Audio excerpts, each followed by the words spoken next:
Hi friends, welcome to our HTA. அதாவது இப்போ நம்ம சைக்காலஜியில் 6th யூனிட்டை பார்த்துட்ருக்கோம். லாஸ்ட்டு கிளாஸ் மோட்டிவேஷன் அப்படின்னா என்னென்னு பார்த்தோம். இந்த கிளாஸில் பார்க்க போகிறது இன்டெலிஜென்ஸ் அப்படின்னா என்னென்னு பார்க்க போகிறோம். ஓகேங்களா? இன்டெலிஜென்ஸ் அதாவது நுண்ணறிவை பற்றி ஒவ்வொருத்தவங்களும் ஒவ்வொரு விதமான கோட்ஸ் சொல்லியிருப்பாங்க. கோட்ஸ் பார்த்துட்டு தன் தியரி ஆஃப் இன்டெலிஜென்ஸ் பார்க்கலாம். நுண்ணறிவு அதாவது ஸ்டர்ன் என்ன சொல்கிறாரு அப்படின்னு கேட்டிங்கன்னா, இன்டெலிஜென்ஸ் அப்படிங்கிறது ஒரு நியூ என்வாயன்மெண்ட்டுக்கு ஏற்ற மாதிரி நம்மளை என்ன பண்ணுறது, அடாப்ட் ஆகி வாழ்கிறது தான் இன்டெலிஜென்ஸ் அப்படின்னு சொல்கிறாரு. ஓகேங்களா? அதாவது ஒரு புதிய சூழ்நிலைக்கு ஏற்ப பொருத்தப்பாடோடு நடந்து கொள்ளுதல் தான் நுண்ணறிவு அப்படின்னு சொல்கிறாரு. யாருன்னா ஸ்டர்ன். அடுத்து டெர்மன் என்ன சொல்கிறாங்க அப்படின்னு கேட்டிங்கன்னா, இன்டெலிஜென்ஸ் பற்றி.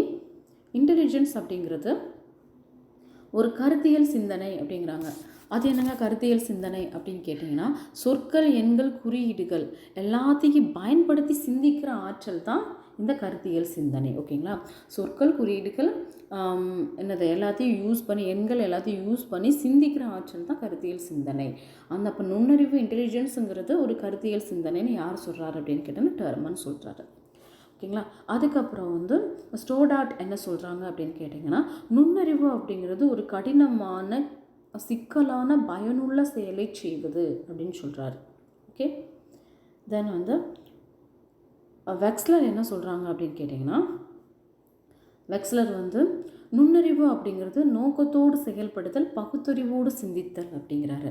நோக்கம் நம்மளோட ஃபோக்கஸை நோக்கி செயல்படுறது, தென் பகுத்தறிவோடு சிந்தித்தல் தான் நுண்ணறிவு அப்படிங்கிறாரு.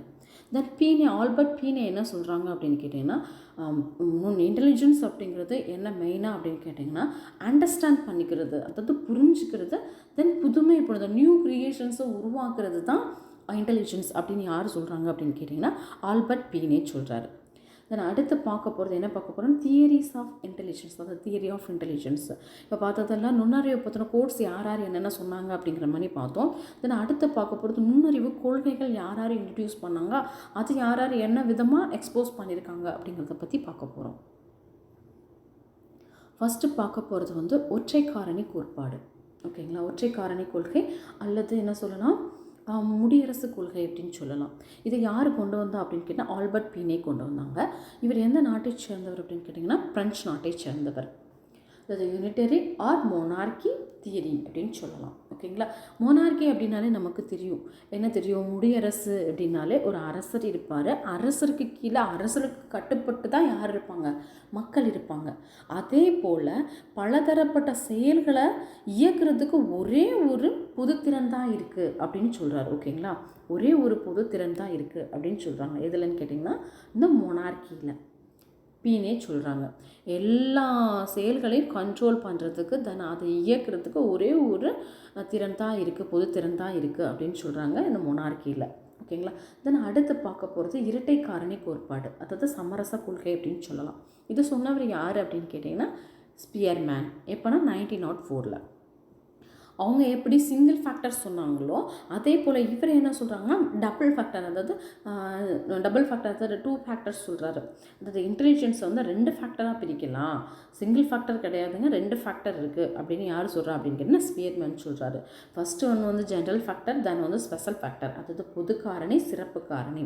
பொது காரணி அப்படிங்கிறது என்ன பண்ணும் அப்படிங்கிறாருன்னு கேட்டிங்கன்னா, பேசிக்காக இருக்கிற திங்ஸை எல்லாத்தையும் மனசெயல்கள்லாம் பங்கு கொள்வது இந்த ஜென்ரல் ஃபேக்டர் அப்படிங்கிறாரு. இந்த ஸ்பெஷல் ஃபேக்டர் என்ன பண்ணும் அப்படின்னு கேட்டிங்கன்னா, பர்டிகுலரான இன்டெலிஜென்ஸ் ஏதாவது ஒரு பர்டிகுலராக ஃபோக்கஸ் பண்ணுறது. இப்போ ட்ராயிங் இருக்கலாம்.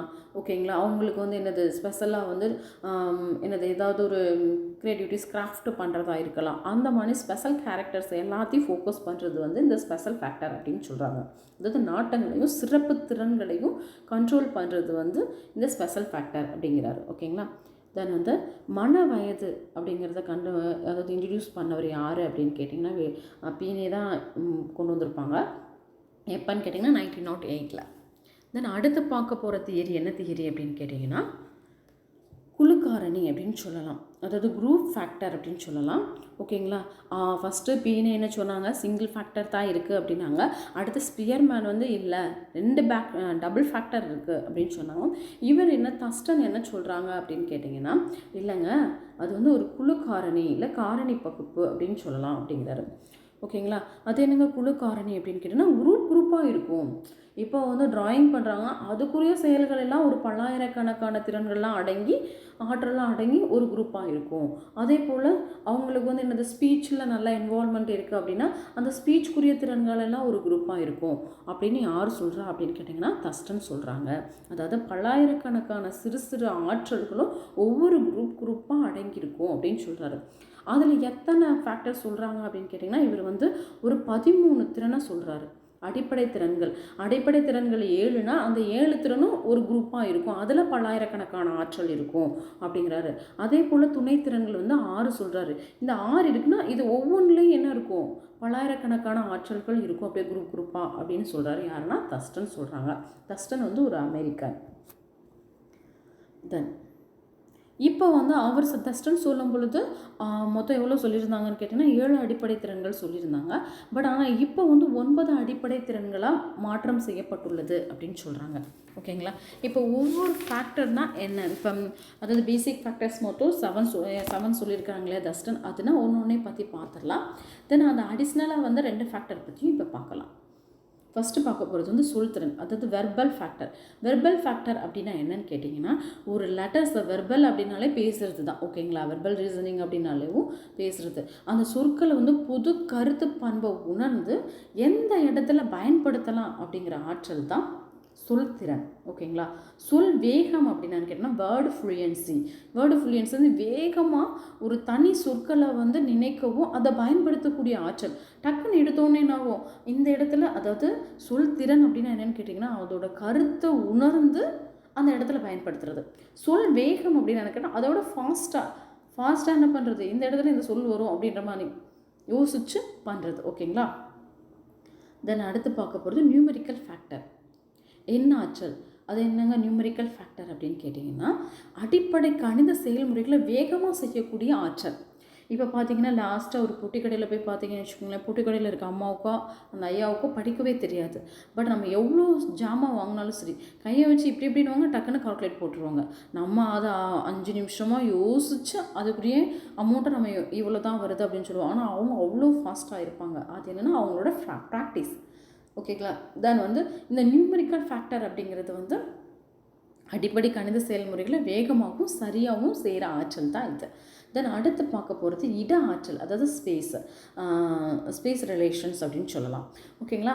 இட ஆற்றல் அப்படின்னா என்னென்னு கேட்டிங்கன்னா புறவெளி பொருட்களை வந்து அவற்றோட தொடர்புகளை மனக்கண் முன்னாடி கொண்டு வருது. இப்போ நம்ம பார்க்குறோம் ராஜராஜ சோழன் வந்து இந்த மாதிரியெல்லாம் இருந்தாங்க இப்படி என்ன சொல்கிறாங்க அப்படின்னும் போது என்னது நம்மளோட மனக்கண் முன்னாடி அந்த இமேஜினேஷனை கொண்டு வருது. ஒரு அரசர் பற்றியோ இல்லை ஏதாவது ஒரு திங்ஸ் பற்றியோ, ஒரு தங்கமலை இப்படி இருந்தது அப்படின்னும் போது நம்மளோட இமேஜினேஷன் தான். பட் தங்கமலை ஒன்று இருந்ததா அப்படிங்கிறதுலாம் நமக்கு தெரியாது. பட் அந்த ஒரு இடத்தை வந்து என்ன சொல்கிறோன்னா அந்த ஒரு ஸ்பாட்டை வந்து நம்ம கண்ணு முன்னாடி கொண்டு வரதான் இந்த இட ஆற்றல் அப்படின்னு சொல்லலாம். தென் வந்து நினைவாற்றல், அதாவது மெமரி ஃபேக்டர் அப்படின்னாலே என்னென்னு கேட்டிங்கன்னா நல்லா மெமரைஸ் பண்ணுறது தான் மெமரி ஃபேக்டர். அதாவது விரைவில் ஸ்பீடாக மெமரைஸ் பண்ணுறது. ஓகேங்களா. அப்போ நினைவாற்றல் அப்படிங்கிறது வந்து விரைவில் மனப்பாடம் செய்கிற ஆற்றல் தான் நினைவாற்றல். தென் அடுத்து பார்க்க போகிறது புலன் காட்சி திறன், பர்செப்சுவல் என்னென்னு கேட்டிங்கன்னா துரிதமாக ஒரு பொருளை என்ன பண்ணுறது இனம் கண்டு அதை என்ன பண்ணுறது அதோட தொடர்பு காண்றது தான் த பர்செப்சுவல் அப்படின்னுலாம். ஓகேங்களா. தென் அடுத்து வந்து ஆராய்ந்தறியும் திறன். ஓகேங்களா. அதாவது இண்டக்டிவ் இதில் வந்து என்னென்னா குறியீடுகளையோ இல்லை ஒரு குறியீடை பயன்படுத்தி அதை சூழ்நிலைக்கு ஏற்றவாறு நம்ம என்ன பண்ணுறது தொடர்பு காண்ற ஆற்றல் தான் ஆராய்ந்தறிதல். ஓகேங்களா. அதுக்கப்புறம் வந்து இந்த ரீசனிங்கில் வந்து காரணம் அறிதல் 2 இருக்குது அப்படிங்கிறாங்க, டிடக்டிவ் ஒன்று இண்டக்டிவ், அதாவது பகுத்தல் தொகுத்தல். ஓகே. தென் ப்ராப்ளம் சால்விங். இப்போ ரீசெண்டாக என்ன செய்திருக்காங்கன்னு கேட்டால் ப்ராப்ளம் சால்விங். ஓகேங்களா. பிரச்சனைக்கு தீர்வு காணுதல். ஓகேங்களா. இப்போ வந்து தற்காலத்தில் வந்து அந்த 6 திறன்கள், அதாவது பேசிக்காக ஃபஸ்ட்டு சொன்ன 6 திறன்கள் கூட சேர்த்து இந்த பகுத்தல் தொகுத்தல், அதாவது காரணம் இது 6 வராது 7 வரும். அவங்க பேசிக் ஃபேக்டராக சொன்னது 7. தென் அந்த பேசிக் ஃபேக்டர் கூட சேர்த்து இந்த பகுத்தல் தொகுத்தலாக சேர்ந்து அந்த ஒரு காரணம் அறிதலோ பிரச்சனைக்கு தீர்வு காணுதல் மொத்தம் இது 8, இது ஒரு 9 ஃபேக்டர் இருக்குது அப்படின்னு சொல்கிறாங்க. ஓகே. அடுத்து வந்து பல காரணி கோட்பாடு. பல காரணி கோட்பாடு எப்படி சொல்கிறோம் அப்படின்னு கேட்டால் குடியரசு கொள்கை அப்படின்னு சொல்கிறாரு. யாருன்னா தாண்டேக். தாண்டேக் என்ன சொல்கிறாங்க அப்படின்னு கேட்டால் பல காரணி கோட்பாடு ஒரு குடியரசு கொள்கை அப்படிங்கிறாரு. அதாவது மல்டி ஃபேக்டர் தியரி, அனார்கி தியரி. அது எப்படி பீனே வந்து மொனார்கி தியரி கொண்டு வந்தாரோ அதே போல் இவர் அனார்கி தியரி கொண்டு வந்திருக்கிறாரு. ஓகேங்களா. ஆட்டோமிஸ்டிக் தியரி ஆஃப் இன்டெலிஜென்ஸ் அப்படின்னு சொல்லலாம். ஓகேங்களா. இதில் 3 டைப்ஸ் ஆஃப் இன்டெலிஜென்ஸ் இருக்குது அப்படின்னு சொல்கிறாரு.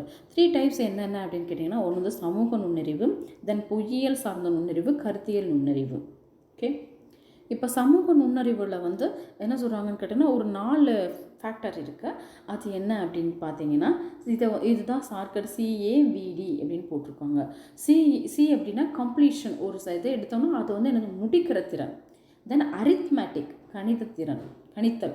தென் வெக்காபுலரினா சொற்களஞ்சியம்.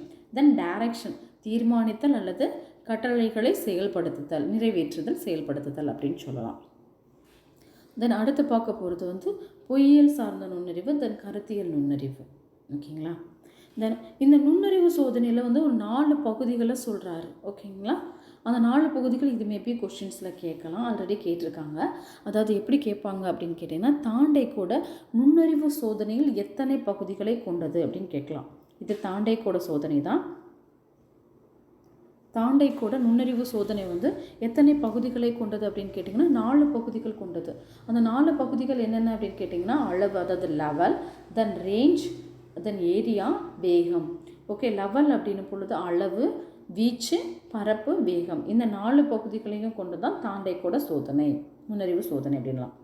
தென் வந்து டெவலப்மெண்ட் தியரி ஆஃப் இன்டெலிஜென்ஸ். இப்போ பாருங்களேன், இப்போ நான் இது உங்களுக்கு சொல்ல மறந்துட்டேன். அதாவது மேபி இந்த இன்டெலிஜென்ஸ் தியரி ஆஃப் இன்டெலிஜென்ஸ் இருக்கு இல்லையா, இதெல்லாம் மேட்ச்சில் கேட்கலாம். ஸோ வந்து அதை எப்படி நீங்கள் ஞாபகம் வச்சுக்கலான்னு என்னோடய பாயிண்ட் ஆஃப் வியூவில் சொல்கிறேன். அது உங்களுக்கு ஓகேவாக இருந்தால் அடாப்ட் பண்ணிக்கோங்க. அப்படி இல்லைன்னா உங்களுக்கு தெரிஞ்ச மாதிரி அதை மெமரைஸ் பண்ணிக்கோங்க. ஓகேங்களா. இப்போ சிங்கிள் ஃபேக்டர் தியரி, அதாவது யூனிட்டரி ஆர் மொனார்கி அப்படின்னு சொல்லும் பொழுது யார் கொண்டு வந்தாங்கன்னா பீனே கொண்டு வந்திருப்பார். இதை எப்படி ஞாபகம் வச்சுக்கலாம் அப்படின்னு கேட்டிங்கன்னா பீனேங்கிறது வீணை அப்படிங்கிற மாதிரி ஞாபகம் வச்சுக்கோங்க. வீணை என்ன பண்ண முடியும், ஒரு ஆள் தான் உட்காந்து வாசிக்க முடியும். நிறையா பேர் உட்காந்து என்ன பண்ண முடியாது, வாசிக்க முடியாது. ஸோ வீணை வந்து என்னது, ஒரு ஆள் தான் வாசிக்க முடியும் அப்படிங்கிறதுலாம் ஒற்றை காரணி கோட்பாடை கொண்டு வந்தவர் யாருன்னு கேட்டிங்கன்னா பீனே. ஓகேங்களா. தென் வந்து செகண்ட் இரட்டை காரணி கோட்பாடு அப்படின்னு சொல்லும் பொழுது ஸ்பியர்மேன் சொல்லியிருக்கோம். ஸ்பியர் அப்படின்னா என்ன, பயம். ஓகேங்களா. அப்போ ஒரு பொருள் வந்து 2 தெரிஞ்சால் நமக்கு பயமாக தானே இருக்கும். நார்மலாக இருக்க ஒரு பொருள் வந்து 2 தெரியுதுன்னா நமக்கு எப்படி இருக்கும், ஸ்பியராக இருக்கும் அப்படிங்க ஆப்போச்சுக்கோங்க. அதாவது பயமாக இருக்கும் அப்படிங்கிற மாதிரி. ஸோ வந்து இரட்டை காரணி கோட்பாடை கொண்டு வந்தவர் யாருன்னு கேட்டிங்கன்னா ஸ்பியர்மேன். தென் குழு காரணி கோட்பாடு வந்து தஸ்டன். இதை எப்படி நீங்கள் ஞாபகம் வச்சுக்கலாம் அப்படின்னு கேட்டிங்கன்னா இது நான் என்னோடய பாயிண்ட் ஆஃப் வியூவில் சொல்கிறேன். உங்களுக்கு என்ன மாதிரி தோணுதோ அந்த மாதிரி நீங்கள் வந்து என்ன பண்ணிக்கோங்க, அசஸ் பண்ணிக்கோங்க. ஓகேங்களா. அசஸ் மீன்ஸ் நீங்கள் அனலைஸ் பண்ணிக்கோங்க. தென் குழு காரணி கோட்பாடுன்னா தஸ்டன், குழுவாக தண்டிச்சிட்டாங்க அப்படிங்கிற மாதிரி கூட ஞாபகம் வச்சுக்கலாம். அடுத்து பார்க்க போகிறது வந்து பல காரணி கோட்பாடு வந்து தாண்டேக் என்னென்னா குடியரசெல்லாம் நம்ம தாண்டி தானே வந்திருக்கிறோம். குடியரசில் தானே நம்ம இருக்கிறோம். ஸோ வந்து அப்போ சொல்லுவாங்கள்ல இதெல்லாம் நான் தாண்டி தான் வந்திருக்கேன் அப்படின்னு பொழுது அப்போ அந்த குடியரசை தான் நம்ம வந்து இப்போ வச்சுருக்கோம் அப்படிங்கிறத தாண்டேக் அப்படின்னு சொல்லலாம். ஓகேங்களா. இது உங்களுக்கு தெரிஞ்ச மாதிரி மெமரைஸ் பண்ணிக்கோங்க. தென் அடுத்து பார்க்க போகிறது டெவலப்மெண்ட் தியரி ஆஃப் இன்டெலிஜென்ஸ், அதாவது நுண்ணறிவு வளர்ச்சி கோட்பாடு. அதாவது தொடக்கத்தில் வந்து நுண்ணறிவு அப்படிங்கிறது ஒரு பொது காரணியாக தான் இருக்கும். தென் ஏஜ் ஆக அது என்ன ஆகும் அப்படின்னு கேட்டிங்கன்னா பல சிறப்பு ஆற்றல்களெல்லாம் வளருது அப்படின்னு சொன்னவர் யாருன்னு கேட்டிங்கன்னா ஹச்சி கேரட் சொல்லியிருக்கிறாரு. ஓகேங்களா. தொடக்கத்தில் வந்து இன்டெலிஜென்ஸ் அப்படிங்கிறது ஒரு ஜென்ரல் ஃபேக்டராக தான் இருக்கும், பொது காரணியாக தான் இருக்கும். பட் வயது அதிகரிக்க தான் அவங்களுக்கு என்ன ஆகும், ஸ்பெஷல் ஃபேக்டர்ஸ்லாம் நல்லா இம்ப்ரூவ்மெண்ட் ஆகும் அப்படின்னு சொன்னவர் யாருன்னு கேட்டால் ஹச்சி கேரட்.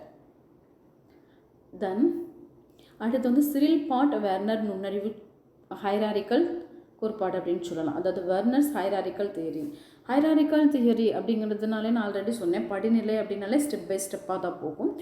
1950 கொண்டு வந்திருக்கிறாங்க. ஓகேங்களா. இப்போ 12 வயது வரையிலும் அவங்க எப்படி இருப்பாங்கன்னா ஜென்ரல் ஃபேக்டரில் தான் இருப்பாங்க. ஜென்ரல் ஃபேக்டர் மீன்ஸ் அவங்களுக்கு பேசிக்கான நாலேஜ் தான் இருக்கும். தென் அடுத்து என்ன ஆகும் அப்படின்னு கேட்டால் 12 வயதுக்கு அப்புறம் அந்த ஜென்ரல் ஃபேக்டர் அந்த இருக்கிறது வந்து 2 ஸ்பெஷல் ஃபேக்டர்ஸாக பிரியும். தென் அடுத்து அது வந்து ட்ரீ ஸ்ட்ரக்சரில் அடுத்தடுத்து அப்படிங்கிற மாதிரி என்ன பண்ணணும்னா ஸ்ப்ளிட் ஆகிக்கிட்டே போகும் அப்படின்னு சொல்கிறாங்க. ஓகேங்களா. நுண்ணறிவு அப்படிங்கிறது 12 வயது வரை வந்து ஒற்றை ஆற்றலாக தான் இருக்கும். 14 வயதில் என்ன ஆகும்னா 2 பிரிவாக பிரியும். 18 வயது அப்படின்னு எடுக்கும்போது பல சிறு சிறு கிளைகளாக பிரிந்து ஒரு வளர மரம் போல் தென்படும் அப்படிங்கிறாங்க. அப்போ வந்து என்ன ஆகும், அந்த மெச்சூரிட்டிஸ் ஏஜில் தான் என்ன ஆகும்னு கேட்டிங்கன்னா அவங்களுக்கு நிறையா ஸ்பெஷல் ஃபேக்டர்ஸ் எல்லாம் இம்ப்ரூவ்மெண்ட் ஆகிறதுக்கு சான்சஸ் இருக்குது அப்படின்னு சொல்கிறாங்க. யாருன்னா வெர்னர்ஸ் ஹைராரிக்கல் தியரியில். அடுத்து பார்க்க போகிறது கில்போர்ட்டின் நுண்ணறிவு கோட்பாடு. கில்போர்ட்டினோட நுண்ணறிவு கோட்பாடு வந்து எப்போ கேட்டால் 1966, அதாவது ஸ்ட்ரக்சர் ஆஃப் இன்டெலிஜென்ஸ் அப்படின்னு சொல்லலாம். கில்ஃபோர்ட் எங்கே இருந்தாருன்னா அவர் வந்து ஒரு அமெரிக்கன். இவர் வந்து கலிஃபோர்னியா யூனிவர்சிட்டியில் ஒர்க் பண்ணவர். ஓகேங்களா. மனித மனம் வந்து 3 பரிணாமங்களாக செயல்படுது அப்படின்னு சொன்னவர் யாருன்னு கேட்டிங்கன்னா கில்ஃபோர்ட். மனித மனம் வந்து 3 நிலைகளாக செயல்படுது அப்படின்னு சொல்கிறது வந்து ப்ராஸ்ட் சொல்லியிருப்பாங்க. ஓகேங்களா. 3 நிலைகள்னால் என்ன, 3 பரிணாமங்கள்னால் என்ன அப்படின்னு கேட்டிங்கன்னா நார்மலாக இருக்கிறது வந்து நிலைகள். ஓகேங்களா. பரிணாமம் அப்படின்னு சொல்லும் பொழுது ஒரு தொடர்பை ஏற்படுத்தி இதாக இருக்கும். ஓகேங்களா. அதான் என்னது பரிணாமம் அப்படின்னு சொல்லலாம். நான் அதை எக்ஸ்பிளைன் பண்ணுறேன். இப்போ நார்மலாக பேசிக்காக வந்து இவர் வந்து என்ன சொல்லியிருக்காங்க அப்படின்னு கேட்டிங்கன்னா யார் மனித மனம் வந்து 3 பரிணாமங்களில் செயல்படுது அப்படின்னு கில்ஃபோர்ட் சொல்லியிருக்கிறாங்க. ஓகே. அந்த 3 பரிணாமங்கள் அப்படின்னா என்னென்னு பாருங்கள். அதாவது ஃபஸ்ட்டு ஒன்று வந்து பொருள், செயல், விளைவு இப்படிங்கிறது தான். ஓகேங்களா. இதுதான் பேசிக்காக இருக்கிறது. இப்போ நார்மலாக இதை சொன்னோன்னா இதில் பொருள், செயல், விளைவு அப்படின்னா இந்த 3ல் ஏதாவது ஒன்று இருக்கலாம் அப்படிங்கிற மாதிரி. இந்த பரிணாமம் அப்படின்னு எடுத்துக்கும் பொழுது இந்த பொருளில் ஏதாவது ஒன்று, தென் செயலில் ஏதாவது ஒன்று, விளைவில் ஏதாவது ஒன்று. ஓகேங்களா. அந்த மாதிரி ஆர்டரில் வர்றது, இந்த மாதிரி ஒரு ரிலேஷன்ஸில், அதாவது கார்லேஷன்ஸில் வர்றது தான் நம்ம என்ன சொல்கிறோம் அப்படின்னு கேட்டிங்கன்னா பரிணாமம் அப்படின்னு சொல்கிறோம். பரிணாமம் கிடையாது, பரிமாணம். ஓகேங்களா. இப்போ வந்து பொருளில் வந்து என்னென்ன சொல்கிறாங்க அப்படின்னு கேட்டிங்கன்னா உருவம், குறியீடு, சொற்பொருள், நடத்தை. அதே போல் செயல்னு எடுத்துக்கிட்டிங்கன்னா அறிதல், நினைவு கூர்தல், குவி சிந்தனை, விரி சிந்தனை, மதிப்பிடுதல் சொல்லலாம். தென் விளைவில் வந்து அலகுகள், வகைகள், தொடர்புகள், ஒருங்கிணைப்பு, மாற்றியமைத்தல், அனுமானங்கள் இதெல்லாம் சேர்ந்து வந்து வரும் அப்படின்னு சொல்லலாம். ஓகேங்களா. இப்போ என்னாகும் அப்படின்னு கேட்டிங்கன்னா நான் சொன்ன மாதிரி இந்த பொருளில் ஒன்றும், தென் அறிதல், தென் அலகுகளாக இருக்கலாம், தென் உருவத்துக்கு அப்புறம் நினைவு கூர்தல் இருக்கலாம், அலகுகள் இருக்கலாம், இல்லைன்னா என்ன இருக்கலாம் வகைகள் இருக்கலாம். இந்த மாதிரி என்னென்னா இது கூட இந்த ஒன்றுமே இந்த 5 கூடையும் கார்லேட் ஆகும். தென் வந்து இங்கே இருக்கிற 6 கூடையும் கார்லேட் ஆகும். ஓகேங்களா. தென் அதே போல் தான் இந்த குறியீடும் அதை பேஸ் பண்ண பொழுது அப்போ எவ்வளோ மொத்த நுண்ணறிவு திறன்கள் எவ்வளோ இருக்குது அப்படின்னு கேட்டிங்கன்னா இதில் ஒரு 4, இதில் ஒரு 5, இதில் ஒரு 6, டோட்டலாக வந்து 120 இருக்குது அப்படின்னு சொல்கிறாங்க. மனத்திறன்கள் வந்து மொத்தம் 120 இருக்குது அப்படிங்கிறாங்க. இப்போ வந்து எவ்வளோ சொல்கிறாங்கன்னு கேட்டிங்கன்னா 180 இருக்குது அப்படின்னு சொல்கிறாங்க. ஓகேங்களா. எப்படின்னு கேட்டிங்கன்னா இதில் வந்து இந்த மதிப்பிடுதல் கூட வந்து ஆராய்ந்தறிதல் ப்ராப்ளம் சால்விங்கை வந்து ஆட் பண்ணிக்கிறாங்க. ஸோ வந்து 4 × 6 × 6 வந்து 180 இருக்குது அப்படின்னு சொல்கிறாங்க. அடுத்து பார்க்க போகிறது ஹார்வர்ட் கார்டன் பன்முக நுண்ணறிவு கோட்பாடு. ஓகேங்களா. கார்னர் அதாவது மல்டிஃபேக்டர் தியரியை சொன்னவர் யார் அப்படின்னு கேட்டிங்கன்னா தாண்டைக். மல்டிபிள் இன்டெலிஜென்ஸ் பற்றி சொன்னவர் யார் அப்படின்னு கேட்டிங்கன்னா கார்ட்னர். ஓகேங்களா.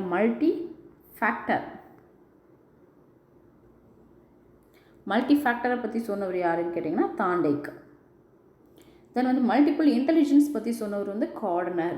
இது எப்படி ஞாபகம் சொல்லலாம், கார்டனில் வந்து நிறையா மல்டிபிள் கலர்ஸ் ஃப்ளவர்ஸ் இருக்கும். ஸோ வந்து கார்டனர் அப்படின்னாலே மல்டிபிள் இன்டெலிஜென்ஸ். மல்டிஃபேக்டர் அப்படின்னு பொழுது தாண்டைக்கு வந்துடுவாங்க. ஓகேங்களா. அடுத்த நுண்ணறிவை எப்படி அளவிடுறாங்க அப்படின்னு பார்த்தீங்கன்னா நுண்ணறிவையும் எப்படி கண்டுபிடிக்கலான்னு கேட்டிங்கன்னா மென்டல் ஏஜ், அதாவது மன வயது டிவைடட் பை கால வயது இன்ட்டு 100. ஓகேங்களா. மன வயது டிவைடட் பை கால வயது இன்ட்டு 100 ரெண்டும் சேர்த்து தான், அதாவது குரோனாலஜிக்கல் ஏஜ் அப்படின்னு சொல்லுவாங்க, இன்ட்டு 100. இதான் என்னது நுண்ணறிவை அளவிடுற சோதனை. இதை யார் கண்டுபிடிச்சா அப்படின்னு கேட்டிங்கன்னா பீனே கண்டுபிடிச்சிருப்பாங்க. எப்போனா 1908 8 போடுங்க, இல்லைன்னா 1907 to 8 அப்படின்னு சொல்லுவாங்க. ஓகேங்களா. அப்புறம் ஃப்ரான்சிஸ் கால்டர் என்ன சொல்கிறாங்க அப்படின்னு கேட்டிங்கன்னா உடல் வலுவும் நுண்ணறிவு திறனும் நேரடியாக தொடர்பில் இருக்குது அப்படின்னு சொல்கிறாங்க. நேரடியாக தொடர்புடையது அப்படின்னு சொல்கிறாரு. தென் அடுத்து பார்க்க போகிறது ஒவ்வொருத்தவங்களும் அதை பற்றின ஒரு புக்ஸ் வெளியிட்டிருக்கிறாங்க. அந்த புக்ஸ் என்னென்னு பார்த்துடலாம். ஓகேங்களா? 1890 வந்து ஆர்பி கேட்டல் வந்து என்ன நூல் வெளியிட்டிருக்காங்கன்னு கேட்டால் மனசோதனை அளவிடல் அப்படிங்கிற நூலை வெளியிட்டிருக்கிறாங்க. அதே போல் 1897 வந்து எப்பிங்காஸ் வந்து மனதின் உயர்நிலை செயலை அளிக்கும் எனது முடித்தற் சோதனை அப்படிங்கிற டெஸ்ட்டை வந்து என்ன பண்ணாங்கன்னா ஒரு கம்ப்ளீஷன் டெஸ்ட்டை வந்து கொண்டு வந்தாங்க. ஓகேங்களா? பீனே வந்து சைமன் நுண்ணறிவு அளவுகோல் அப்படிங்கிறத கொண்டு வந்தாங்க. ஸோ வந்து கேட்டல் கொண்டு வந்தது வந்து மன சோதனை அளவிடல், எப்பிங்காஸ் கொண்டு வந்தது வந்து முடித்தற் சோதனை, அதாவது கம்ப்ளீஷன் டெஸ்ட்டுங்கிறத கொண்டு வந்தாங்க. பீனே வந்து சைமன் நுண்ணறிவு அளவுகோல் அதை கொண்டு வந்தாங்க. ஓகேங்களா? தென் 1905 வந்து பீனே வந்து அந்த சைமன் நுண்ணறிவு அளவுகோல் இருக்கு இல்லையா, அதை வெளியிட்டாங்க. அதோட வயது வரம்பா என்ன சொன்னாங்கன்னு கேட்டிங்கன்னா 3 to 7 வயது வரையில் இருக்கலாம். அதில் மொத்தம் எத்தனை வினாக்கள் இருக்குன்னு சொன்னாங்கன்னு கேட்டிங்கன்னா 30 வினாக்கள் இருக்கும் அப்படின்னு சொன்னாங்க. அப்புறம் 1908 வந்து என்ன சொன்னாங்கன்னா அதில் 50 வினாக்களாக என்ன பண்ணாங்க, சேஞ்ச் பண்ணாங்க. தென் 1907 to 8 வந்து மன வயது என்னும் சொல்ல வந்து பீனே வந்து கொண்டு வந்தாங்க. அப்போ மன வயது அப்படிங்கிற சொல்ல கொண்டு வந்தவர் யாருன்னு கேட்டிங்கன்னா பீனே தான். அந்த மன வயது சோதனை, அது நுண்ணறிவு சோதனை இருக்கு இல்லையா, அதை மெஷர்மெண்ட் பண்ணும் பொழுது தான் இந்த மன வயது அப்படிங்கிற சொல்லி கொண்டு வந்திருப்பாங்க. ஓகேங்களா? தென் 1916 வந்து என்ன பண்ணுறாங்க அப்படின்னு கேட்டிங்கன்னா பீனே வந்து இறந்துடுறாரு. அதுக்கப்புறம் சைமன் கொண்டு வந்தது வந்து என்னென்னா அந்த 50 வினாக்களை வந்து எவ்வளோ வினாக்களாக கொண்டு வந்தாங்கன்னா 90 வினாவாக திருத்தம் பண்ணார். ஃபஸ்ட்டு வந்து 30 இருந்தது, அதுக்கப்புறம் 50 இருந்தது, லாஸ்ட்டாக வந்து எவ்வளோ கொண்டு வந்தாங்க அப்படின்னு கேட்டிங்கன்னா 90 வினாக்களாக கொண்டு வந்தாங்க.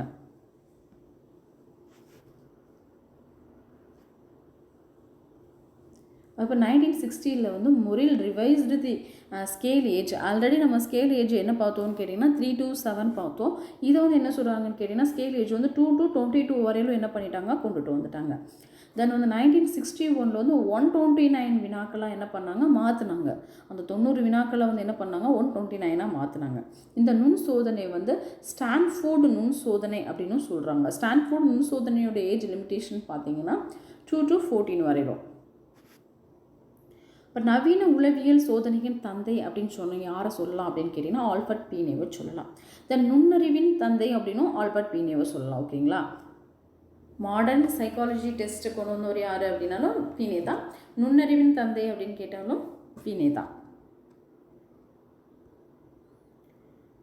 அதுக்கப்புறம்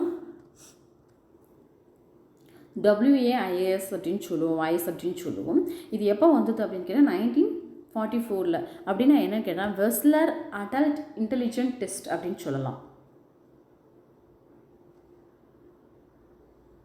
Wechsler adult intelligent test. Okay, அதுதான் என்ன சொல்கிறாங்கன்னா WAIS அப்படின்னு சொல்கிறாங்க. இதில் மொத்தம் எத்தனை சோதனை இருக்கும் அப்படின்னு சொல்கிறாங்கன்னு கேட்டிங்கன்னா 11 சோதனை இருக்கும். அதில் வந்து வெர்பல் தனியாக இருக்கும், நான் வெர்பல் தனியாக இருக்கும் அப்படின்னு சொல்கிறாங்க. வெர்பல் அப்படின்னா என்னென்னு கேட்டிங்கன்னா சொற்களை பயன்படுத்தி செய்கிற சோதனைக்கு பேர் தான், டெஸ்ட்டுக்கு பேர் தான் வெர்பல் சோதனை அப்படின்னு சொல்லலாம். நான் வெர்பல் அப்படின்போது அது இல்லாமல் அவங்களோட பர்ஃபார்மன்ஸை வச்சு சொல்கிறது தான் அந்த நான் வெர்பல் அப்படின்னு சொல்லலாம். அதே போல் இந்தியாவில் ஐக்யூ சோதனையில் ரொம்ப பிரபலமானவர் யாருன்னு கேட்டிங்கன்னா பாட்டியான்னு சொல்லலாம், இல்லை சந்திரமோகன் பாட்டியான்னு சொல்லலாம். இவர் தான் என்ன பண்ணார்னா இந்தியாவில் வந்து ஒரு பர்டிகுலரான ஒரு கான்செப்டை கொண்டு வந்து ஐக்யூ டெஸ்ட் பண்ணுறதுல டெவலப் ஆனவர். ஓகேங்களா? தென் அடுத்து பார்க்க போகிறது வெக்ஸ்லரோட அந்த நுண்ணறிவு சோதனை இருக்குது இல்லைங்களா, அதை பற்றி நான் டீட்டெயிலாக பார்க்க போகிறோம். வெஸ்லரின் நுண்ணறிவு சோதனை WAIS அப்படின்னு சொல்கிறோம். இந்த வெஸ்லரோட அடல்ட் இன்டெலிஜென்ட் டெஸ்ட்டில் மொத்தம் 11 சோதனை இருக்கும் அப்படின்னு சொன்னோம். அது என்னென்னு இப்போ பார்க்கலாம். ஃபஸ்ட்டு பார்க்க போகிறது வந்து வெர்பல், தென் வந்து நான் வெர்பல். வெர்பலில் வந்து என்னென்னு கேட்டிங்கன்னா பொது அறிவு, அதாவது ஜென்ரல் இன்ஃபர்மேஷனை புரிஞ்சுக்கிறது, அதாவது அதுக்கு தென் வந்து அடுத்து வந்து புரிந்து கொள்ளும் திறன், அது காம்ப்ரிஹென்சிவ் அப்படின்னு சொல்லலாம். தென் கணித ஆய்வு அப்படின்னு சொல்லும் பொழுது அரித்மெட்டிக் ஸ்கில், சொற்களஞ்சியம் சொல்லும் பொழுது வெகாபுலரி, தென் ஒற்றுமைகளை சுட்டி காட்டுதல் அப்படின்னு சிமிலாரிட்டிஸை கம்பேர் பண்ணுறது, அது வந்து இது எல்லாமே அவங்களுக்கு வைக்கிற டெஸ்ட். ஓகேங்களா? தென் அடுத்து பார்க்க போகிறது என் வீச்சு அப்படின்போது டிஜிட் ஸ்பேன். அதே போல் நான் வெர்பலில் இப்போ 5 இருக்குது அப்படின்னு சொன்னேன். அந்த டிஜிட்டல் சிம்பிள் சப்ஸ்டியூஷன், அதை சிம்பிள்ஸ்லாம் எங்கே யூஸ் பண்ணுறது அப்படிங்கிற மாதிரி. தென் வந்து பிக்சர் கம்ப்ளீஷன் டெஸ்ட், அதாவது படம் முடித்தல் சோதனை அப்படின்னு சொல்லலாம், பிக்சர் கம்ப்ளீஷன் டெஸ்ட். தென் வந்து வடிவமைப்பு சோதனை, ஒரு பிளாக்கை வந்து டிசைன் பண்ணுற டெஸ்ட்டாக, பிளாக் டிசைன் டெஸ்ட்டு, பிளாக் கிடையாது, பிளாக். ஓகே. தென் படம் ஒழுங்குபடுத்தல் சோதனை, படம் ஒழுங்குபடுத்தல் சோதனை அப்படின்னும் போது பிக்சர் அரேஞ்ச்மெண்ட். தென் வந்து பொருட்களை வகைப்படுத்தும் சோதனை, ஆப்ஜெக்டை வந்து என்னது ஆப்ஜெக்ட் அசம்பிளி டெஸ்ட் அப்படின்னு கூட சொல்லலாம் அதை. ஓகேங்களா. மொத்தம் வந்து இந்த 11 வகையான சோதனையை வெஸ்லர் நுண்ணறிவு சோதனையில் பயன்படுத்துகிறாங்க. இந்த நுண்ணறிவுலேயும் வந்து என்ன பண்ணுறாங்கன்னா இண்டிவிஜுவலாகவும் பண்ணுறாங்க, அதாவது தனியால் சோதனையும் பண்ணுறாங்க, இல்லை தொகுதி அல்லது குழு சோதனையும் பண்ணுறாங்க அப்படிங்கிறாங்க. இதில் வெஸ்லரில் தனியால் என்னென்னு கேட்டிங்கன்னா வெர்பல் டெஸ்ட் இருக்குது, நான் வெர்பல் டெஸ்ட்டு. இது தனி பெர்ஃபார்மன்ஸ் டெஸ்ட்டு வந்து தனி கிடையாது. Verbal test or performance test அப்படின்னு சொல்லலாம். அதே போல் ஒரு குழுவாக, அதாவது ஒரு தொகுதியாக குரூப்பாக பண்ணும்போதும் வெர்பல் டெஸ்ட்டு ஆர் நான் வெர்பல் டெஸ்ட்டு ரெண்டுமே இருக்குது. இப்போ இண்டிவிஜுவலாக வந்து நம்ம என்ன பண்ணுறது அப்படின்னு கேட்டிங்கன்னா வெர்பல் டெஸ்ட் என்னென்ன இருக்குது அப்படின்னு பார்த்தீங்கன்னா சைமன் சோதனையில் என்ன பண்ணுறாங்கன்னு கேட்டிங்கன்னா ஏஜ் லிமிட்டேஷன் வந்து 3 to 7 வரையிலும் கொண்டு வராங்க. அப்போ ஏஜ் 3ல் எதெல்லாம் ஃபோக்கஸ் பண்ணுறாங்க அப்படின்னு கேட்டிங்கன்னா point out to nose, eyes, mouth, அது ரிலேட்டடாக நிறையா டெஸ்ட்டு கொடுக்குறது. அவங்க ஐ கான்டாக்ட் எப்படி இருக்குது அப்படிங்கிற மாதிரி, அப்புறம் ப்ரீத்திங், அவங்களோட ஒவ்வொன்றையும் பற்றி டெஸ்ட் பண்ணுறது. ஓகேங்களா. அடுத்து வந்து ஏஜ் 7ல் வந்து del what is a missing in the unfinished picture. ஒரு பிக்சரை கொடுத்துட்டு அந்த பிக்சரில் வந்து அதை வந்து கம்ப்ளீட் பண்ண சொல்கிறது. ஓகேங்களா. அந்த மாதிரி. அடுத்து வந்து 1960ல் வந்து மொரில் வந்து ரிவைஸ்டு ஏஜாக என்ன கொண்டு வந்தாங்கன்னு கேட்டோம் 2 to 22 இயர்ஸ் வரையிலும் இந்த டெஸ்ட்டை வந்து இம்ப்ளிமெண்ட் பண்ணலாம் அப்படின்னு கொண்டு வந்தாங்க. தென் இது இப்போ நம்ம லாஸ்ட்டாக பார்த்தது வந்து வெர்பல். இப்போ நான் வெர்பலில் வந்து என்ன பண்ணுறாங்க அப்படின்னு கேட்டிங்கன்னா அதுதான் சேம் தான். அதாவது என்ன பண்ணுறாங்கன்னா மொரில் வந்து பால்மர் பிளாக் பில்டிங் டெஸ்ட்டு, அதாவது ஒரு வடிவமைப்பு சோதனையை கொண்டு வராரு. அதாவது தனிநபர் செயற்சோதனை இல்லை, இண்டிவிஜுவல் நான் வெர்பல் டெஸ்ட் இல்லை. ஓகேங்களா. நம்ம சொல்லியிருக்கோம் வெர்பல் டெஸ்ட்னால் ஒன்லி படிக்க தெரிஞ்சவங்க மட்டும் தான் அதை பண்ண முடியும். தென் நான் வெர்பல் டெஸ்ட் அப்படின்னு எழுத படிக்க தெரியாதவங்களுக்கு சொல்கிறதுனால இது என்ன சொல்கிறோன்னு கேட்டிங்கன்னா ஒரு பர்ஃபார்மன்ஸ் டெஸ்ட் அப்படின்னு தான் சொல்லுவோம். ஓகேங்களா. அதான் செயற்சோதனை அப்படிங்கிறாங்க. அதுக்கப்புறம் வந்து கோஸ் பிளாக் டிசைன் டெஸ்ட்டு, கோஸ் வடிவமைப்பு சோதனையும் கொண்டு வராங்க. தென் அலெக்சாண்டர் பாஸ் அலாங் டெஸ்ட் கொண்டு வராரு. தென் இந்தியாவில் வந்து மெயினாக வந்து பிரபலமானவர் வந்து சந்திரமோகன் பாட்டியா. இவர் என்ன பண்ணுறாரு அப்படின்னு கேட்டால் க்யூப் கன்ஸ்ட்ரக்ஷன் டெஸ்ட், அதாவது ஒரு க்யூப்பாக கொடுத்து, இப்போ குழந்தைங்களுக்குலாம் நம்ம கொடுக்குறோம் இல்லை, க்யூப்பாக கொடுத்து அதை பில்டு பண்ணுறது, அதை வந்து என்ன பண்ணுறது கன்ஸ்ட்ரக்ட் பண்ணுறது, ஏதாவது ஒரு பில்டிங்காவோ ஏதோ ஒரு சம் சர்ச் அந்த மாதிரி என்ன பண்ணால் கன்ஸ்ட்ரக்ட் பண்ணுறது. அந்த இதுதான் என்னென்னு கேட்டிங்கன்னா க்யூப் கன்ஸ்ட்ரக்ஷன் டெஸ்ட். இதை கொண்டு வந்து ஒரு யாருன்னு கேட்டிங்கன்னா அந்த சந்திரமோகன் பாட்டியாக தான் கொண்டு வந்திருப்பாங்க. இதில் மொத்தம் எவ்வளோ க்யூப்ஸ் இருக்கும் அப்படின்னு கேட்டிங்கன்னா 26 க்யூப்ஸ் இருக்கும். இந்த க்யூப்ஸை யூஸ் பண்ணி ஒரு செவ்வக வடிவமாகவோ இல்லை கனசதுரமாகவோ அப்படிங்கிற மாதிரி என்ன பண்ணலான்னு கேட்டிங்கன்னா எவ்வளோ வேணாலும் கொண்டு வரலாம். அப்படி எவ்வளோ கொண்டு வரலாம் அப்படின்னு கேட்டிங்கன்னா 26 க்யூப்ஸ் வச்சு அவங்க என்ன மாதிரிலாம் கன்ஸ்ட்ரக்ட் பண்ணுறாங்க அப்படிங்கிற டெஸ்ட்டு தான் க்யூப் கன்ஸ்ட்ரக்ஷன் டெஸ்ட்டு. இதை இன்ட்ரடியூஸ் பண்ணவர் வந்து சந்திரமோகன் பாட்டியா. தென் இப்போ இதுவரையில் இண்டிவிஜுவல்ஸ்க்கு பார்த்துட்டோம். தென் வந்து குரூப்புக்கு பார்க்க போகிறோம். குரூப் அப்படின்னு சொல்லும் பொழுது ஃபஸ்ட்டு வந்து என்னென்னா வெர்பல் டெஸ்ட்டு. ஆர்மியில் வந்து என்ன பண்ணாங்கன்னா ஆல்ஃபா டெஸ்ட் அப்படின்னு கொண்டு வந்தாங்க. அதாவது எங்கன்னு கேட்டிங்கன்னா அமெரிக்கன் ஆர்மியில் யுஎஸ்ஏயில் இங்கிலீஷ் எழுத படிக்க தெரிஞ்சவங்களுக்கு மட்டும் ஆல்ஃபா டெஸ்ட்டு கொண்டு வந்தாங்க. ஸோ ஓகே, அப்போ எழுத படிக்க தெரியாதவங்களுக்குலாம் என்ன டெஸ்ட் அப்படின்னு கேட்டிங்கன்னா பீட்டா டெஸ்ட். இது வெர்பல் டெஸ்ட், அது நான் verbal test. So alpha test யாருக்கு அப்படின்னு கேட்டிங்கன்னா வெர்பல் டெஸ்ட். இது ஒரு வெர்பல் டெஸ்ட்டு. யுஎஸ்ஏயில் ஃபஸ்ட்டு வேர்ல்டு வாரில் எழுத படிக்க தெரிஞ்ச இராணுவ வீரர்களுக்கு நடத்தப்பட்ட சோதனை தான் இந்த ஆல்ஃபா டெஸ்ட். தென் அடுத்து பார்க்க ஆர்மி ஜென்ரல் கிளாசிஃபிகேஷன் டெஸ்ட்டு. இது எப்போன்னு கேட்டிங்கன்னா செகண்ட் வேர்ல்டு வாரில் இராணுவத்தில் பொதுப்பிரிவு சோதனையாக பண்ணாங்க. தென் சிஐஇ வெர்பல் குரூப் டெஸ்ட்டு, இதை கொண்டு வந்து ஒரு யாருன்னு கேட்டிங்கன்னா உதயசங்கர்.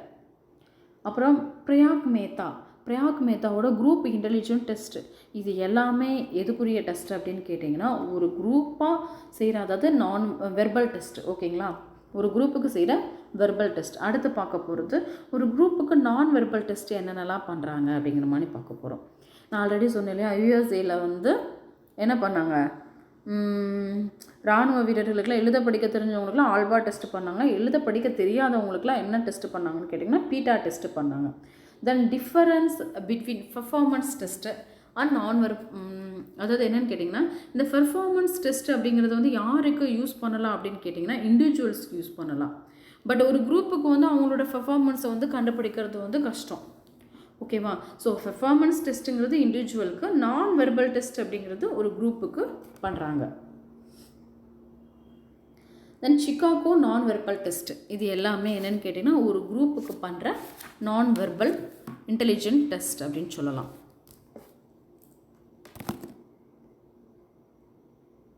அடுத்து வந்து யங் சில்ட்ரனுடைய ஏஜ் அப்படின்னு பார்த்தீங்கன்னா 12 to 13 அப்படின்னு சொல்கிறாங்க. அதுக்கப்புறம் வந்து Raven progressive matrix test. Ravens அப்படிங்கிறவர் என்ன பண்ணுறாரு அப்படின்னு கேட்டிங்கன்னா, ஒரு ப்ராக்ரஸிவ்னா ஒரு உருவம் உருவாக்குறதுல வந்து ஒரு முன்னேற்ற தயாரிப்பு டெஸ்ட் அப்படின்னு, முன்னேற்ற சோதனை அப்படின்னு கூட சொல்லலாம். ஓகேங்களா? அதை கொண்டு வந்தவர் வந்து ரேவன். இவர் என்ன பண்ணுறாரு அப்படின்னு கேட்டிங்கன்னா, ஃபஸ்ட்டு ஒன்று வந்து to evaluate the subject abilities, அவங்களுக்கு அந்த சப்ஜெக்ட் எபிலிட்டிஸ் இருக்கா அப்படின்னு பார்க்குறது. தென் வந்து ஜாமெட்ரிக் ஃபிகர்ஸ் அண்ட் டிசைன்ஸ், அதை டிசைன் பண்ணுறது. இது யாருக்கு இம்ப்ளிமெண்ட் பண்ணார் அப்படின்னு கேட்டிங்கன்னா, ஒரு குரூப் ஆஃப் ஸ்டூடெண்ட்ஸுக்கு, ஒரு பீப்புள்ஸ், அதாவது சில்ட்ரன்ஸ்க்கு 6 to adolescents எல்லாருக்குமே என்ன பண்ணாங்கன்னு கேட்டிங்கன்னா, இந்த ரேவன் டெஸ்ட்டை வந்து இம்ப்ளிமெண்ட் பண்ணாங்க. ஃபஸ்ட்டு அவங்களுக்கு சப்ஜெக்ட் எபிலிட்டி இருக்கா அப்படிங்கிற மாதிரி.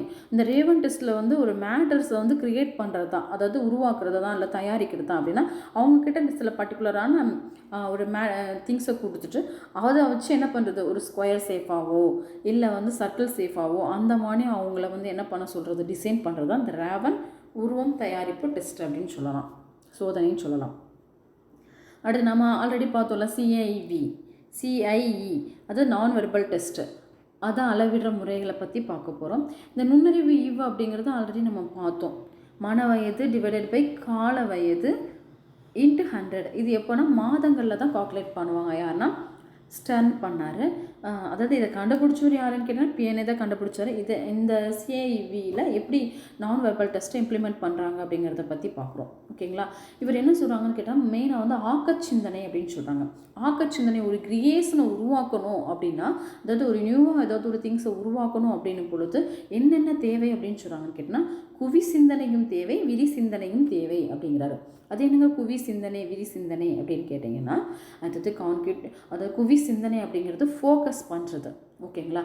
தென் விரி சிந்தனை அப்படின்னும் போது அதை இம்ப்ளிமெண்ட் பண்ணுறது. ஓகே, குவி சிந்தனையின் போது ஃபோக்கஸ் பண்ணுறது. இப்போ ஒரு திங்ஸ் இருக்குன்னா அந்த திங்ஸை ஃபோக்கஸ் பண்ணி அதை என்ன பண்ணுறது. இப்போ நீங்கள் பிஜிடிஆர்பி இருக்குன்னா பிஜிடிஆர்பிக்கு நீங்கள் வந்து ஃபோக்கஸ் பண்ணுறது வந்து குவி சிந்தனை சொல்லலாம். அதை அப்படியே ஃபோக்கஸ் பண்ணிக்கிட்டே இருந்தால் மட்டும் போதுமா? கிடையாது. இது எப்போ வரும்னு ஃபோக்கஸ் பண்ணிட்டு இருந்தால் பார்த்தா அதுக்கேற்ற மாதிரி உங்களை நீங்களே தயார்படுத்திக்கிறது தான் இந்த விரி சிந்தனை அப்படின்னு சொல்லலாம். ஓகேங்களா?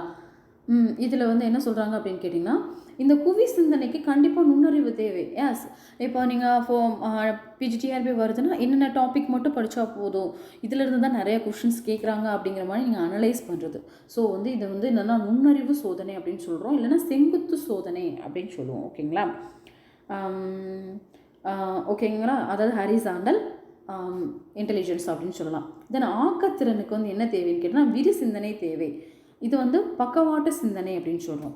அப்போ நுண்ணறிவுக்கு வந்து குவி சிந்தனை தேவை, இதை செங்குத்து சோதனை சொல்கிறோம். ஆக்கத்திறனுக்கு வந்து விரி சிந்தனை தேவை, இதை வந்து என்ன சொல்கிறோம் அப்படின்னு வெர்டிக்கல் இன்டெலிஜென்ஸ் அப்படின்னு சொல்கிறோம்.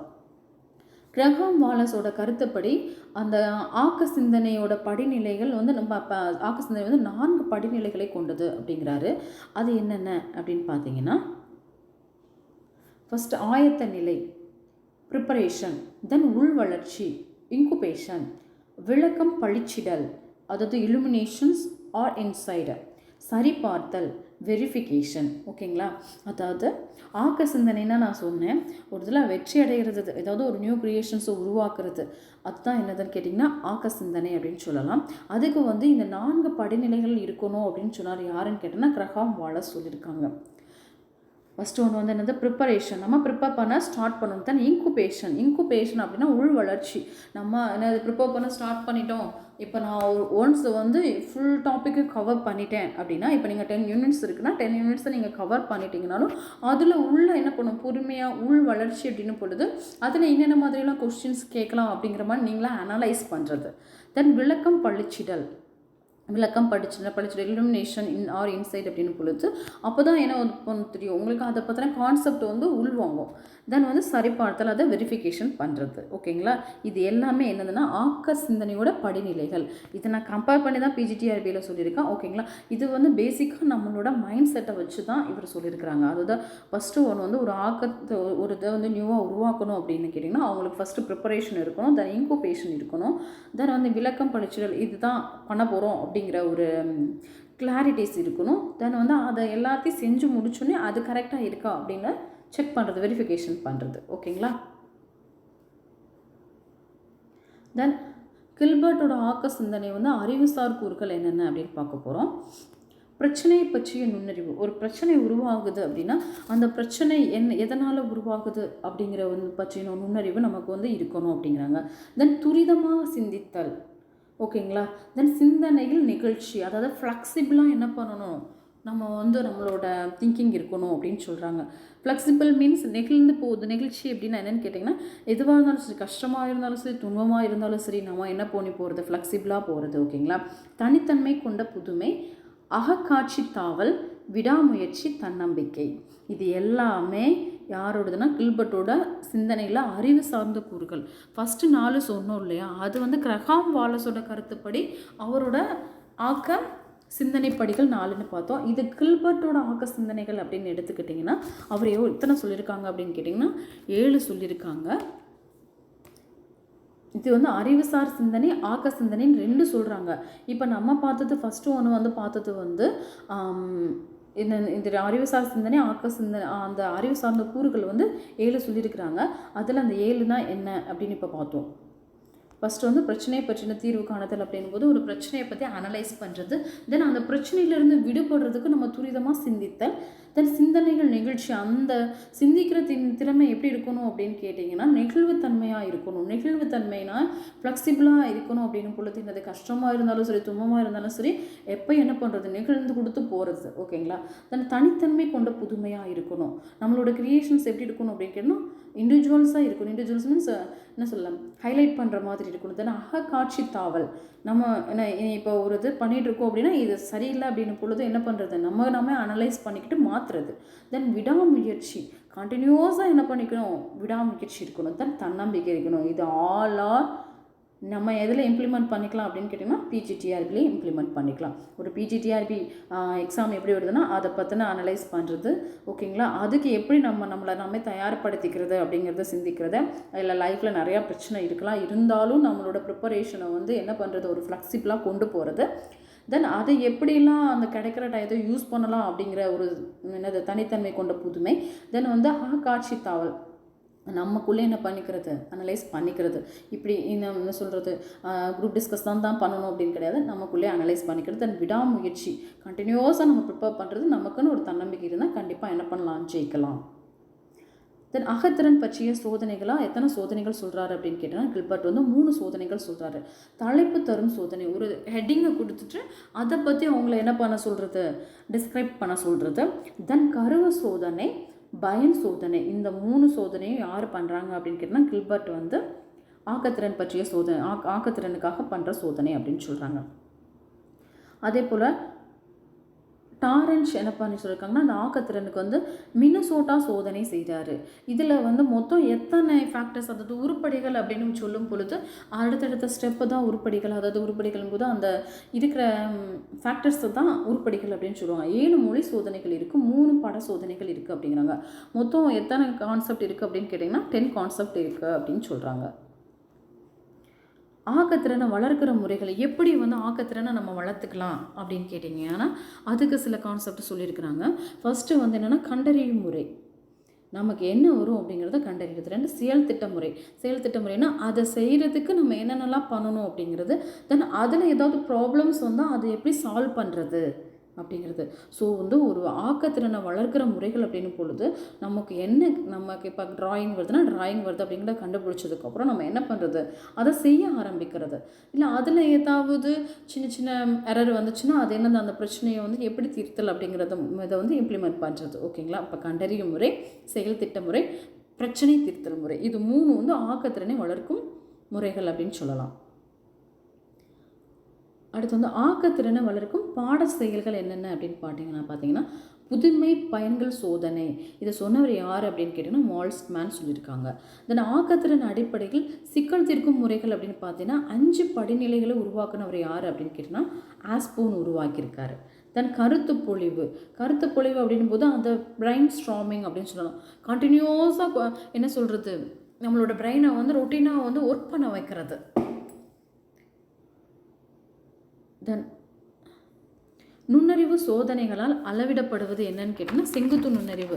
நம்ம ஆல்ரெடி பார்த்தோம். அது என்னதுன்னு கேட்டிங்கன்னா செங்குத்து நுண்ணறிவு அப்படின்னு எடுத்துக்கிட்டோம்னா செங்குத்து நுண்ணறிவு.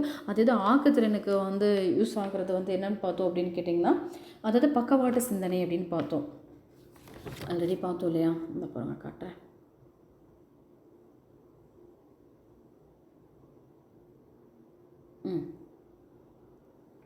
ஆக்க சிந்தனைக்கு வந்து விரி சிந்தனை தேவை அப்படின்னு சொன்னோம். இந்த நுண்ணறிவுக்கு என்னது செங்குத்து சிந்தனை, ஆக்கத்திறனுக்கு வந்து பக்கவாட்டு சிந்தனை, இது குவி சிந்தனை விரி சிந்தனை அப்படின்னு சொல்லுவாங்க அப்படின்னும்.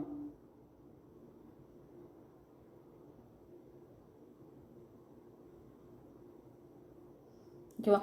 அதான் இங்கே சொல்லியிருக்காங்க.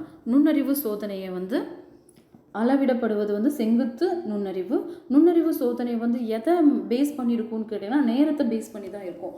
இப்போ வந்து ரிப்பீட்டடாக அவங்கள்ட்ட என்ன பண்ணுவாங்கன்னு கேட்டிங்கன்னா கொஸ்டின்ஸ் கேட்டுகிட்டே இருக்கிறாங்க அப்படின்னா நீங்கள் டக்குன்னு ஆன்சர் பண்ண முடியும். இவ்வளோ மணி நேரத்தில் இப்போ ஒரு 10 செகண்ட்ஸில் வந்து அவங்க எத்தனை கொஸ்டின்ஸ் ஆன்சர் பண்ணியிருக்காங்க அந்த மாதிரி தான் அனலைஸ் பண்ணுற மாதிரி இருக்கும் அப்படின்னு சொல்கிறாங்க அந்த நுண்ணறிவு சோதனையில். ஆல்பர்ட் பீனே வந்து ஃபஸ்ட்டு எத்தனை உருப்படிகளை கொண்டு வந்து நுண்ணறிவு சோதனையை தயாரித்தார் அப்படின்னு பார்த்தோம். 30, அடுத்து 50, அடுத்து எவ்வளோ ஆச்சு 90, அடுத்து 120 ஆச்சு அப்படிங்கிற மாதிரி பார்த்தோம். ஓகேங்களா? அப்போ முதல்ல அவர் எத்தனை உருப்படிகளை கொண்டு வந்து நுண்ணறிவு சோதனையை தயாரித்தார் அப்படின்னு கேட்டிங்கன்னா 30 உருப்படிகள். ஒரு சோதனைக்கான மன வயது அப்படின்னு பொழுது எவ்வளோன்னு கேட்டிங்கன்னா 2 மாதங்கள். ஒரு சோதனைக்கான மன வயது அப்படின் போது 2 மாதங்கள். இந்த நுண்ணறிவு ஈவு என்னும் சொல்ல அறிமுகப்படுத்தினவர் யார் அப்படின்னு கேட்டிங்கன்னா டெர்மன் நுண்ணறிவு ஈவு அப்படிங்கிறத அறிமுகப்படுத்தியிருப்பார். பட் மன வயது அப்படிங்கிற சொல்ல அறிமுகப்படுத்தினவர் யாருன்னு கேட்டிங்கன்னா பீனே. ஓகேங்களா? பீனே வந்து ஆல்பர்ட் பீனே வந்து மன வயது அப்படிங்கிற சொல்லை வந்து அறிமுகப்படுத்திடுவார். தென் மன வயதை வந்து கண்டுபிடிக்கிறதும் யார் தான் சொல்லியிருப்பாங்க அப்படின்னு கேட்டிங்கன்னா ஆல்பர்ட் பீனே தான் சொல்லியிருப்பார். நுண்ணறிவு ஈவு அப்படிங்கிறத சொன்னவர் வந்து டெர்மன் வந்து சொல்லியிருப்பார். நுண்ணறிவு சோதனை மூலம் கணக்கிடப்படுவது எதுன்னு கேட்டிங்கன்னா மன வயதை தான் கண்டுபிடிக்கிறாங்க அப்படிங்கிறாங்க. இப்போ ஒவ்வொருத்தவங்களும் நுண்ணறிவு வந்து முழுமை பெற வயது அப்படின்னு யார் இப்போ 2 சோதனை சொல்லியிருக்காங்க. நுண்ணறிவு மன வயது அப்படின்னு 2 சொல்லியிருக்காங்களா, மன வயது சோதனை அப்படின்னுட்டு. இதில் வந்து பீனே வந்து அந்த நுண்ணறிவு முழுமை பெற வயதாக எவ்வளோ சொல்கிறாங்க அப்படின்னு கேட்டால் 15 வயதில் நுண்ணறிவு வந்து முழுமை பெறும் அப்படின்னு சொல்கிறாங்க. டெர்மன் வந்து என்ன சொல்கிறாரு அப்படின்னு கேட்டால் 16 வயதில் தான் நுண்ணறிவு வந்து முழுமை பெறும் அப்படின்னு சொல்கிறாங்க. இந்த நுண்ணறிவு ஈவை வச்சு அவங்க அதாவது மேதையா, அவங்க இன்டெலிஜென்ஸா, இல்லை பூவரா, இல்லை ஸ்லோ லேர்னர்ஸா அப்படிங்கிறத பற்றி ஒரு டேபிள் கொடுத்துருக்குறாங்க கீழே. ஓகேங்களா? இதில் வந்து நுண்ணறிவு ஈவு வந்து 140க்கு மேலே இருந்துச்சுன்னா அவங்க மேதைகள்லாம் எத்தனை % தான் இருக்காங்க? 1% தான் இருக்காங்க. அதே போல் நுண்ணறிவு ஈவு வந்து பார்த்திங்கன்னா 120லேருந்து 139 வரையில் இருந்ததுன்னா அவங்க மீத்திறன் மிக்கவர்கள், அதாவது ஹைப்பர் ஆக்டிவ்ஸ் உள்ளவங்க. அவங்க எவ்வளோ பேர் இருக்காங்க அப்படின்னு கேட்டால் 5%. 110 to 119 வரையில் இருக்கவங்க திறன் மிக்கவர்கள்னால் பேசிக்காக வந்து என்ன பண்ணுறவங்க, நார்மலாக இருக்கிறவங்க. அவங்க எவ்வளோன்னு கேட்டிங்கன்னா 14% இருக்காங்க.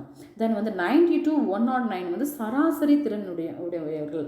அவங்க எவ்வளோன்னா 0%. ஓகேங்களா? தென் 80 to 89 அதாவது இன்டெலிஜென்ஸு இது இருக்கவங்க யாருன்னு கேட்டிங்கன்னா இன்டெலிஜென்ட் டெஸ்ட்டில் வந்தவங்க யாருன்னு கேட்டிங்கன்னா மெதுவாக கற்பவங்க, அதாவது ஸ்லோ லேர்னர்ஸ். அவங்க எவ்வளோ % அப்படின்னு கேட்டிங்கன்னா 14%. 70 to 79 வந்து மந்தமானவர்கள். அவங்க வந்து 5% இருக்காங்க. தென் வந்து 50 to 69 வந்து பேதைகள், அதாவது ஒன்றுமே தெரியாதவங்க அப்படிங்கிற மாதிரி பேதைகளாக இருக்கிறாங்க. அவங்க 1%. தென் 25 to 49 வந்து மூடர்கள் வந்து எவ்வளோ தான்? 1%. இது கேட்கலாம் எப்படின்னு கேட்டிங்கன்னா அந்த நுண்ணறிவு ஈவு கொடுத்துட்டு இதில் உள்ள அவங்களோட நேம் இந்த மாதிரி கொடுக்கலாம். மேதைகளா, மீத்திறன் மிக்கவர்களா, திறன் மிக்கவர்களா, சராசரி திறன் படைத்தவர்களா, இல்லை ஸ்லோ லேர்னர்ஸா அப்படிங்கிற மாதிரி கேட்கலாம். ஸோ இந்த % ப்ளஸ் இந்த நுண்ணறிவு ஈவு இதை வச்சு பார்த்துக்கோங்க. ஓகேங்களா? ஓகே, 140க்கு மேலேனா மேதைகள், ஒரு பர்சன்டேஜ் தான். இதில் ஹையஸ்ட்டாக யார் இருக்காங்க அப்படின்னு கேட்டிங்கன்னா ஸ்லோ லேர்னர்ஸும் திறன்மிக்கவர்களும் தான் இருக்கிறாங்க. 14%. ஓகேங்களா. இதோட என்ன கம்ப்ளீட் ஆயிடுச்சு அப்படின்னு கேட்டிங்கன்னா இன்டெலிஜென்ஸ் கம்ப்ளீட் ஆயிடுச்சு. தென் அப்கமிங் வீக்ஸில் வந்து என்ன பார்க்கலாம் அப்படின்னு கேட்டிங்கன்னா கிரியேஷன் இல்லை இது இன்னும் இருக்குது, க்ரியேஷன்ஸ் மட்டும் இருக்குது, அது மட்டும் பார்த்துடலாம். தென் பர்சனாலிட்டிஸ் வந்து நெக்ஸ்ட் கிளாஸில் பார்க்கலாம். க்ரியேட்டிவிட்டிஸ் அப்படின்னா என்ன அப்படின்னு பார்க்கலாம். ஓகேங்களா. ஆல்ரெடி நம்ம சொன்னோம்ல ஆக்கத்திறன். அப்போ ஆக்கத்திறன்னா என்ன அப்படின்னு கேட்டால் ஒரு புதிய பொருளை உருவாக்குற திறன் தான் ஆக்கத்திறன் அப்படின்னு யார் சொல்கிறாங்க அப்படின்னு கேட்டால் கில்போர்ட் சொல்கிறாரு. இந்த ஆக்கத்திறனில் வந்து மொத்தம் 5 பண்புகளை கூறியவர் வந்து டாரன்ஸ். ஓகேங்களா. ஸ்டோன்போர்ட் பல்கலைக்கழகம் வந்து டெர்மன், ஸ்டான்ஃபோர்டு, பீனே, இவங்கெல்லாம் சேர்ந்து உருவாக்குற அந்த சைமன் நுண்ணறிவு அளவுகோல் வந்து எந்த வயதினருக்கு அடாப்ட் ஆகும் அப்படின்னு சொன்னாங்க அப்படின்னு கேட்டிங்கன்னா 2 வயதிலிருந்து 22 வயது வரையிலும். ஓகேங்களா.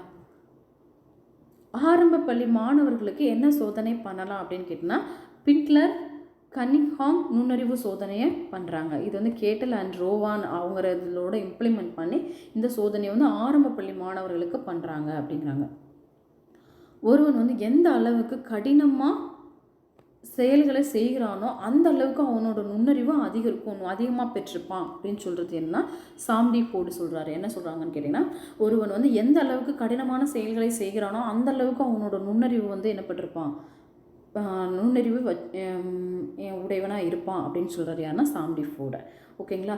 இதோட என்ன முடிஞ்சிருச்சு, நுண்ணறிவு ப்ளஸ் க்ரியேஷன்ஸ் முடிஞ்சிருச்சு. தென் நெக்ஸ்ட் கிளாஸில் வந்து பர்சனாலிட்டி பார்க்கலாம். Okay friends, thank you.